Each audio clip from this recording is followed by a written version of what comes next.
यहाँ वक्त ठहरता है और रूहें बोलती हैं। आप देख रहे हैं कहानी स्टॉप। राजस्थान का रेतीला समंदर अपने अंदर न जाने कितने राज दफन किए हुए हैं। इन्हीं रेत के टीलों के बीच बसा है एक वीरान गांव, कुलधरा। यहाँ की हवाओं में आज भी सिसकियां सुनाई देती हैं। लेकिन शहर से आए 3 दोस्तों, समीर, रोहन और टीना, के लिए यह सिर्फ एक एडवेंचर था। उन्हें नहीं पता था कि वे जिस खजाने की तलाश में आए हैं, उसकी कीमत उन्हें अपनी जुबान देकर चुकानी होगी। अब गांव का एक बूढ़ा पुजारी डरी हुई आंखों से उन्हें देख रहा है।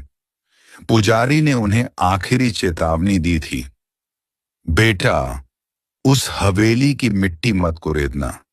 वहां एक ऐसी रूह का साया है जिसे इंसानी बातों से नफरत है। अगर वहां कुछ सुनाई दे तो जवाब मत देना। अगर तुमने अपनी जुबान खोली तो वो तुम्हारी जुबान हमेशा के लिए काट लेगी। समीर हंसा और बोला, बाबा, ये कहानियां बच्चों को डराने के लिए अच्छी हैं, हमारे लिए नहीं। रात का समय था। तीनों दोस्त टॉर्च लेकर एक ढाती हुई हवेली के अंदर दाखिल होते हैं। रात के 12 बज चुके थे। हवेली के अंदर कदम रखते ही तापमान अचानक गिर गया। दीवारों पर अजीब सी आकृतियां बनी थीं। जैसे जैसे वे तहखाने की ओर बढ़े, उन्हें सड़ने की बदबू आने लगी। तहखाने के बीचों बीच मिट्टी से एक पुराना पीतल का घड़ा बाहर झांक रहा था। समीर ने लालच में आकर जैसे ही उस गड्ढे को छुआ, पूरी हवेली कांपने लगी। अचानक मुख्य दरवाजा अपने आप धड़ाम से बंद हो गया।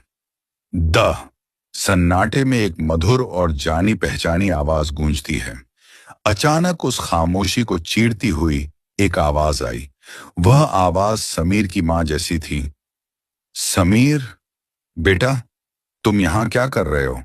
समीर ठिठक गया। रोहन घबराकर पीछे मुद्दा। वहां एक साया खड़ा था जिसकी पीठ उनकी तरफ थी। वह रोने जैसी आवाज में बोली, क्या तुम मेरे लिए आए हो? रोहन अपना आपा खो बैठा और चिल्लाकर बोला, तुम कौन हो? सामने आओ। यही उसकी सबसे बड़ी भूल थी। जैसे ही रोहन ने सवाल किया, वह औरत धीरे धीरे मुद्दी। उसका चेहरा देख तीनों की रूह कांप गई। उस औरत की आंखें नहीं थीं और चेहरे की जगह एक बद्धा सा गड्ढा था जिसमें से सैकड़ों कटी हुई जीभें रेंग रही थीं। वह बिजली की रफ्तार से रोहन की तरफ झपटी। रोहन ने चीखने की कोशिश की, लेकिन उसके मुंह से सिर्फ खून निकलने लगा। बैल ने हवा में एक अदृश्य कैंची चलाई और एक ही पल में रोहन की आवाज हमेशा के लिए छीन ली। समीर और टीना वहां से अपनी जान बचाकर भागे, लेकिन समीर जिस खजाने को लेकर भागा था, वह अब सोने के सिक्के नहीं बल्कि इंसानी दांत बन चुके थे। समीर अब अपने घर में सुरक्षित था, लेकिन हर रात उसे वही आवाज सुनाई देती। एक रात उसे रोहन की आवाज सुनाई दी, समीर भाई, दरवाजा खोलो।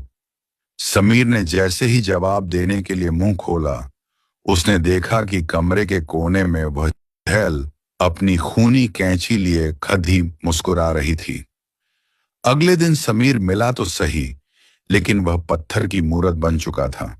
उसके मुंह को मोटे काले धागों से सिल दिया गया था। तो दोस्तों, अगली बार अगर अंधेरे में कोई आपको पुकारे तो जवाब देने से पहले सोच लेना, कहीं वो आपकी आवाज की तलाश में तो नहीं। कमेंट में अपनी राय जरूर दें।